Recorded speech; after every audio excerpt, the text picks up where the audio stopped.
So in English, this machine is the Mario Party Mysterious Spinning Catcher 2.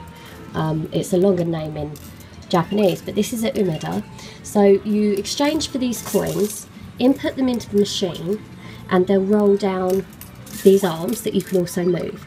Those blue flashing lights, you need to get the coins into the sections that are blue in order to make Mario move forward.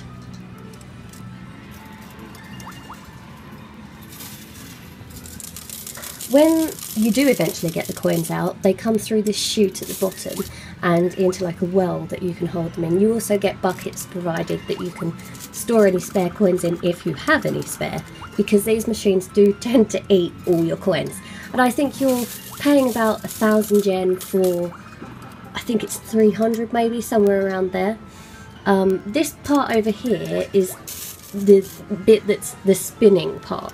So if you get one of the balls down, a speciality ball, it will go into either the bit above or the bit to the side. It depends on, you know, which move it is. But all the time that you're getting the coins into the blue sections, Mario is moving forwards, he's interacting with the different things on, it's almost like a board game board. He opens boxes and defeats bosses, and every time that happens you have to interact with it in a different way.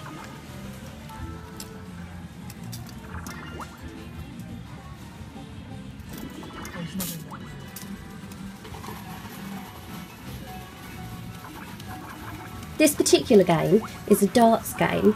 It's because we've reached the boss, and you collect the darts as you go along from the boxes and so on that Mario's opening. So you can have different numbers of darts each time, but either player can send the darts towards the dartboard, and the number of coins that you manage to hit on the dartboard will at the end of it all come down onto the actual shelf, which again hopefully you will then get coins returned, but there's no guarantee.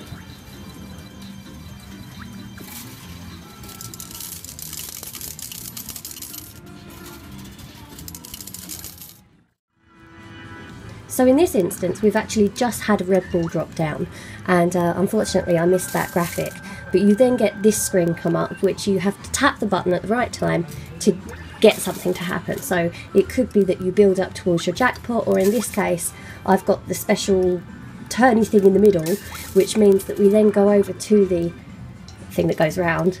I'm trying to think of how to say it in English, but it just turns around and around with a ball in it.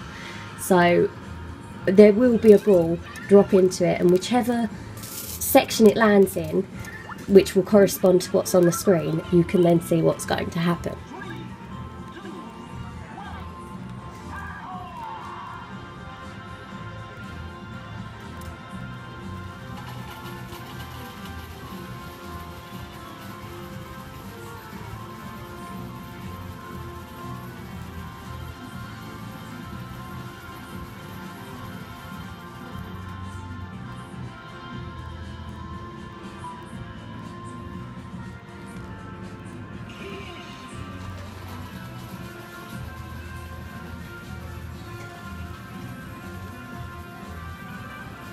So unfortunately this time we didn't hit the jackpot, we hit like a different mini game. So it would then go on to one of a number of different mini games from there.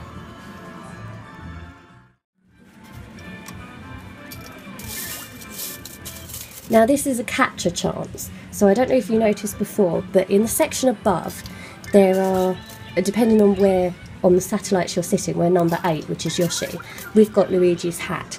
And it's kind of like a UFO catcher. You just move the hat to the correct area that you feel you're going to get the most amount of balls from. So this is our try.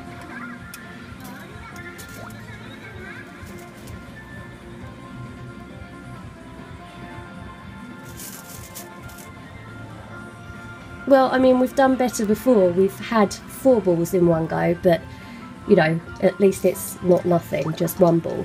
And that particular ball is a Yoshi ball, which if you get that to drop, you get different things that can happen. So you could get coins, or you could get a catcher chance, and so on and so forth. And lastly, we've got a yellow ball just dropped down, that has filled our jackpot bar on the side, so we're now going to the special jackpot. We've actually played this game, I think, 3 or 4 times up to this point, and we've done pretty well. We've never won the jackpot, but we've done pretty well. So you go through this very long video showing you how you're going to defeat Bowser, and then what will happen is that massive castle-y looking thing at the top will drop a ball and bounce off the sides, kind of a bit like pinball, until it finally lands in a section, and whatever section it lands in, that's what happens. So if it's one that has like a red Bowser style face on it, you lose. It could be completely the end of your game, or you could get coins, or you could get like, it's called I think EX, which is like experience, I guess, but you get a number of coins depending on how much you had of that.